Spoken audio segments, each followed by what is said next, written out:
So in the last video we looked at how to install Visual Studio Code on Linux and have it work with C and C++ projects. In this video I'm going to take a look at how I actually run my C projects, because this is different. Whereas there I was running on Linux, here I'm actually recording on a Windows machine.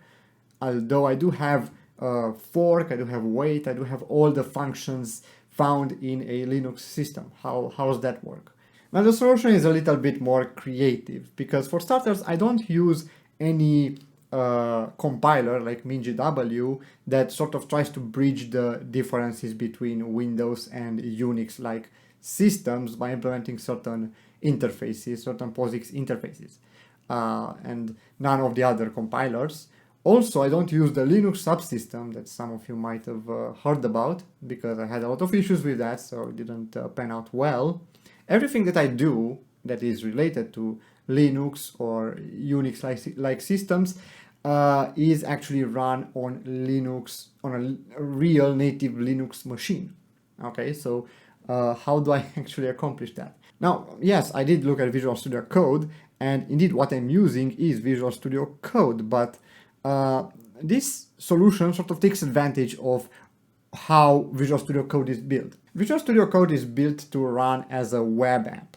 What does that mean? Well, a web app is usually something that uses web development tools to run something, and that application is being bundled with a simple, let's say, new Chrome tab that just displays a blank page with no sort of options to change it, and it navigates you to this web application that is being shown on the desktop. And this is how Visual Studio Code works. Now, the software that I use here takes advantage of that, and instead lets me run Visual Studio Code on the browser. So what I really have here is a Visual Studio Code instance that was installed on a Linux machine, but is being accessed through a Chrome tab through the internet by my browser that is on Windows 10. So really what I'm doing in effect here is going on to a Chrome tab, a Chrome browser, and I simply put in the address for where this Visual Studio Code instance is hosted, hit enter, and here we are in Visual Studio Code inside the browser. Now there's an extra step here that I do to sort of mimic the web application look of Visual Studio Code, so that you don't have all these controls at the top, because I don't really need them. I don't need an address bar, I don't need back or refresh or anything in here. I really just need the application itself, right, and the top bar. So how do you do that? Well, you can do it through Google Chrome, because Google Chrome has some options that you can set. So really what I'm doing is launching the application, the Google Chrome application, like so. I have here the Chrome exe's path, and then I have the new window, so it opens a new window, but I also have this dash app option here that lets me specify an address and opens Google Chrome in this mode where it doesn't have any controls. And that's basically all you have to do on your Windows machine. You also need to actually have a Linux machine running to host this Visual Studio Code instance, because this instance is actually running on my Linux server. And if I run ls here, this is actually on my server. If I say pwd, as you can see, I actually have a path from the Linux server, so that works perfectly. The way to do it on your own, if you don't actually have a Linux server, I'm going to show you how to do it using a VirtualBox instance. It's not too complicated, but this is what this video is going to be about from here onwards.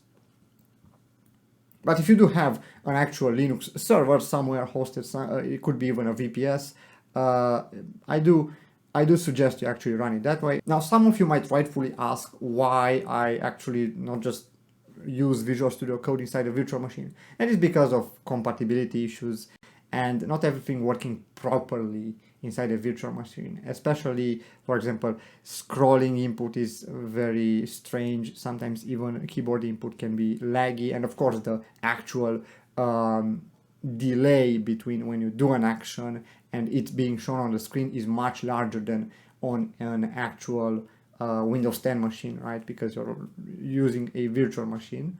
All right, so let's get started with installing this code server application. Here I'm in a virtual machine, and this guy is just an Ubuntu machine, so you can install it pretty easy. I have 18.04. It's a little bit outdated, but it's fine. And what software we're gonna be using here, it's called code-server. So if you go to this address, of course I'm gonna link it down in the description below, but you can see that there's a GitHub repository here, which is pretty nice, and down below there's actually a link to how to a script that actually installs everything for you, so you don't have to do anything fancy. So I'm gonna copy this script, and I'm actually gonna paste it in here. If you don't have CURL, you can just sudo apt install it on your Ubuntu machine. And now this is gonna install it. And here to note is that you don't actually need an Ubuntu version that has a GUI. You could install Ubuntu server and it would be more fit for the job here, but this is what I had at the time, and it's probably better for just the video here itself. Anyway, we have it installed now. And one important thing that it tells us is to create a systemd service. And a systemd service is something that starts whenever a reboot occurs. So you don't have to, whenever you start the virtual machine, you don't have to start it again and again. So it's going to automatically start.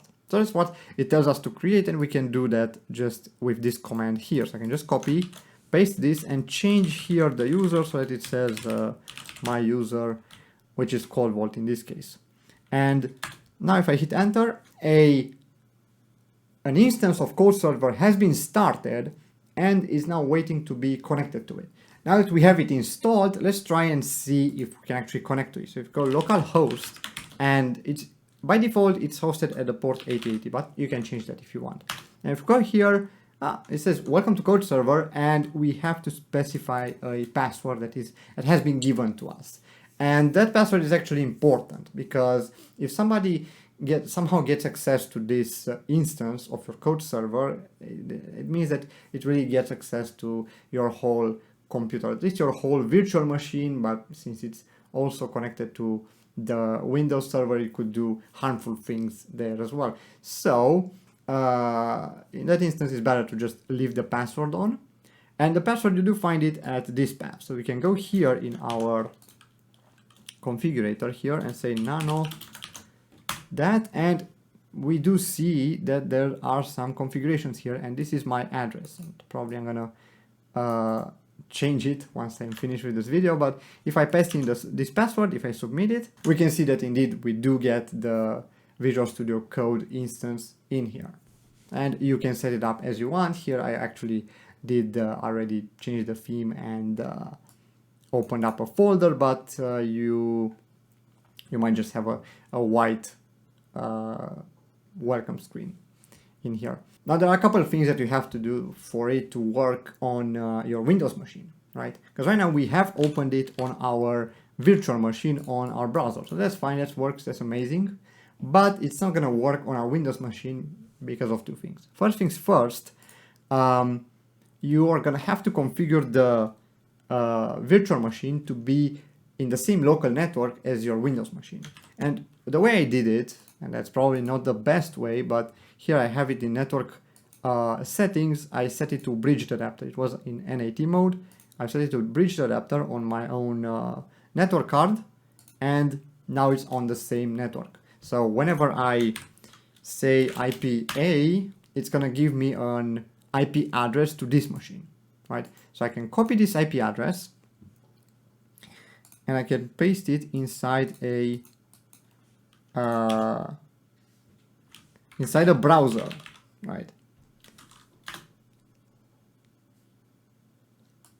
And if I do that, I will get this result, simply because I have not done the second step. The second step would be to change the config once again. So we're gonna go to our code server config, and here the bind address has to change, right? Right now it's bound to localhost, so we have to change it so that it corresponds with our IP address inside the local network. So I'm gonna change this to 192.168.0.159, and I'm gonna leave the same port, let's say 8080, why not?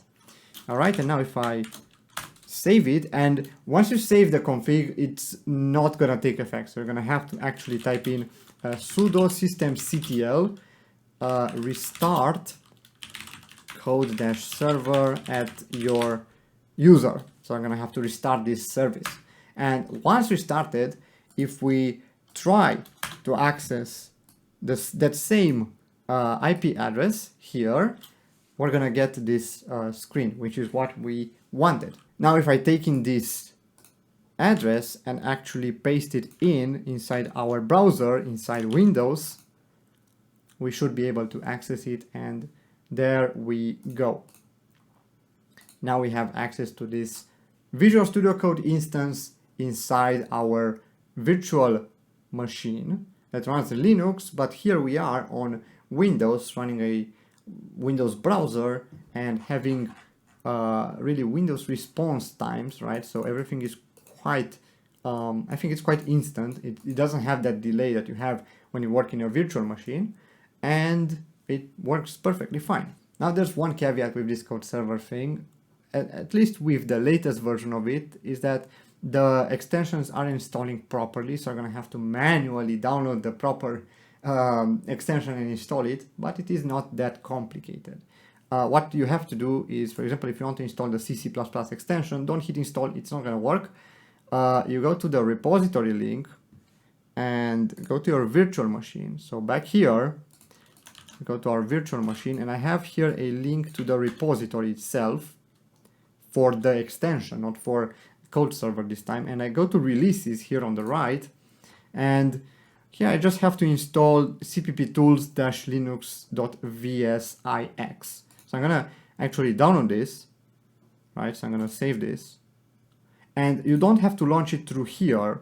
Even if you could, you shouldn't be doing that. You should actually go back to the VS Code in the browser here on my Windows machine, and actually go to extensions, go here with triple dots, and install from VSIX. So if you do that, and let's say, do we have it here? We should have it here.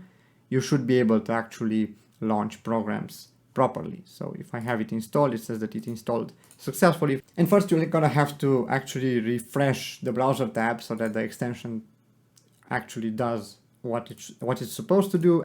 And if we try to actually launch this, we should get example printed on the terminal, and that works fine. And even if we want to actually debug, it should work the same way as it did when we just installed it on just Linux, plain old Linux distribution. Of course, I'm using the configuration that I showed you in the previous video, which you should check up top actually if you want to make this completely work.